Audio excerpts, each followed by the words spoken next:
Bonjour et bienvenue dans l'épisode 60 de ce podcast de Programmons-nous, ça urge, et c'est aussi l'épisode 25 du défi J'envoie 2025. Aujourd'hui, la contrainte pour ce défi J'envoie 2025 est la suivante. Partage une opportunité ou une gratitude marquante pour l'année écoulée. Alors tu le sais, mon année écoulée a été des plus horribles, des plus éprouvantes, des plus difficiles à vivre depuis que je suis née. Année horribilis, je t'en ai déjà parlé plusieurs fois dans ce podcast. Toutefois, aujourd'hui, je vais te montrer que j'éprouve de la gratitude, de la reconnaissance pour cette année écoulée. Bienvenue dans le podcast Déprogrammons-nous, ça urge avec Elisabeth Taringui, mentor, coach en transformation consciente depuis plus de 20 ans. Tu cherches à reprendre les rênes de ta vie après une épreuve douloureuse. Tu as décidé qu'il était temps pour toi de prendre ta place, de t'affirmer et d'enfin créer la réalité que tu mérites. Eh bien, tu es au bon endroit. Mon nom est Elisabeth Taringui et je crée la vie de mes rêves en conscience depuis plus de 30 ans. En plus de 20 ans, j'ai aidé des milliers de femmes à booster leur sécurité intérieure, à redevenir confiantes, visibles, inarrêtables. Avec ce podcast Déprogrammons-nous, ça urge, je t'aide à te libérer de tes conditionnements physiques, mentaux, émotionnels, spirituels pour quitter le manque et vivre enfin dans la joie et l'abondance. J'ai vraiment à cœur que tu entres dans ce cercle de transformation à ton tour. Tu vas enfin comprendre comment tu fonctionnes et les conséquences que ça implique. Tu vas pouvoir modifier tes fonctionnements conscients et inconscients pour redevenir pleine réalisatrice et actrice de ta vie. Bien sûr, si tu n'es pas au courant des difficultés que j'ai rencontrées et des épreuves douloureuses que j'ai vécues en 2024, je t'invite à aller écouter les épisodes correspondants. Je ne vais pas te citer les numéros ici, à toi de chercher et de trouver. Pour te résumer la situation, j'ai perdu plusieurs partenaires d'affaires parce que j'ai découvert que c'était des escrocs et j'ai, en conséquence, vécu d'énormes fuites financières. J'ai perdu beaucoup d'argent en 2024. Néanmoins, je vais respecter la contrainte de ce défi J'envoie 2025 qui est de partager une opportunité ou une gratitude marquante pour l'année écoulée. J'ai fait récemment justement un épisode sur la gratitude, c'est l'épisode 56 de mon podcast Déprogrammons-nous, ça urge, l'épisode 21 de J'envoie 2025, où je te parle de gratitude, de comment je m'y suis mise, avec quel outil, entre guillemets, ma pierre de gratitude, etc.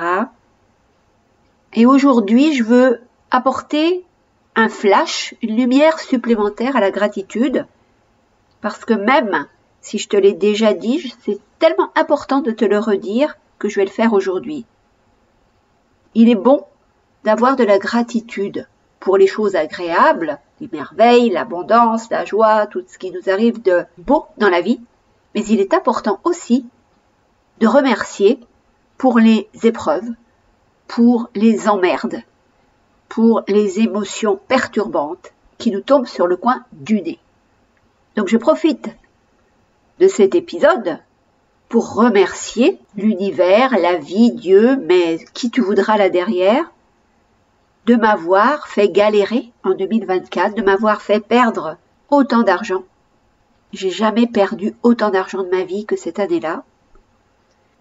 Je le répète aujourd'hui, même si je l'ai déjà dit, parce que c'est super important que tu percutes là-dessus, c'est que après avoir été assommé par les pertes d'argent colossales que j'ai endurées, par les trahisons que j'ai vécues, très vite je me suis dit que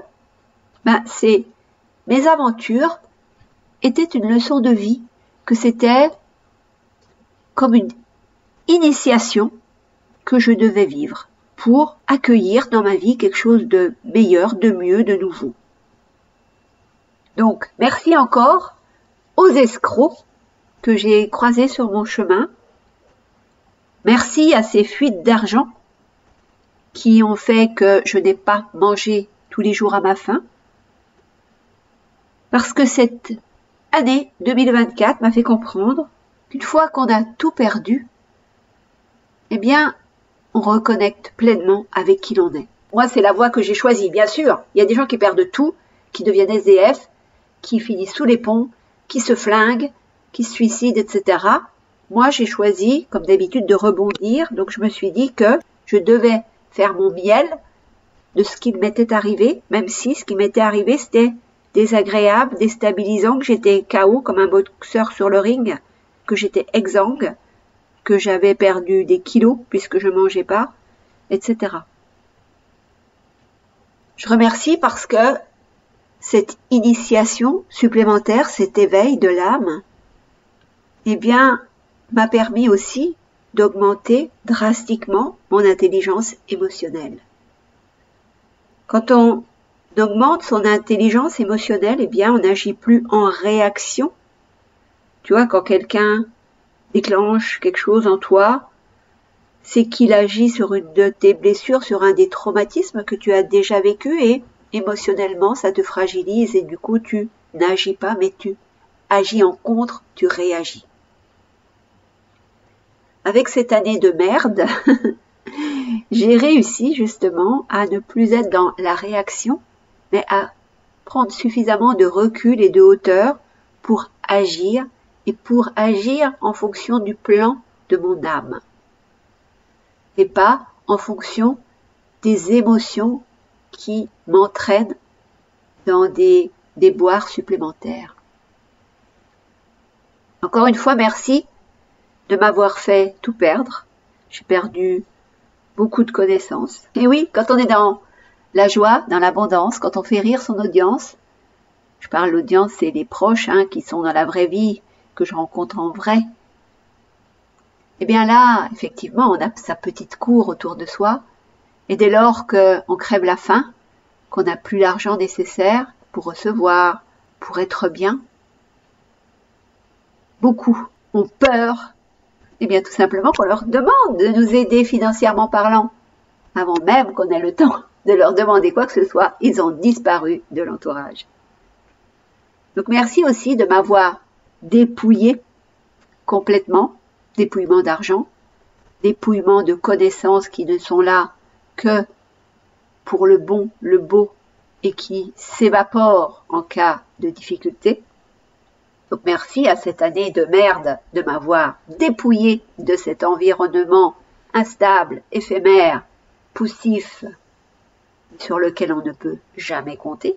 Merci aussi d'avoir révélé, à contrario, les belles personnes qui, sans que je ne leur demande quoi que ce soit, m'ont tendu la main, m'ont fait des virements pour que j'arrive à manger à ma faim, à payer mes charges, etc. Merci à eux, sincèrement. Ça fait chaud au cœur de vous avoir. Vous avez été très peu nombreux, mais c'est toujours comme ça en cas d'emmerde. Merci 2024 de m'avoir dépouillé de tout. J'ai même failli perdre mon logement. Parce que c'est en se dépouillant de tout que l'on fait la place pour du nouveau, pour une nouvelle vie, pour de nouveaux amis, pour une nouvelle carrière professionnelle, etc. Tu vois, l'épiphanie du jour, chère auditrice, c'est déjà gratitude, même quand ce sont des emmerdes, on remercie les emmerdes. Deuxième épiphanie, toute difficulté, épreuve douloureuse est le moyen de m'éveiller, est le moyen de continuer mon chemin d'éveil, est le moyen de connecter à qui je suis profondément, à mon âme. Troisième épiphanie, ouais, aujourd'hui je suis généreuse, je t'offre 3 épiphanies. Il est important de perdre pour gagner encore plus derrière. Important de se dépouiller pour accueillir, pour faire de la place au nouveau. Voilà, chère auditrice, je te dis à demain. D'ici là, rappelle-toi, tout est possible tout le temps, dans la joie et l'abondance.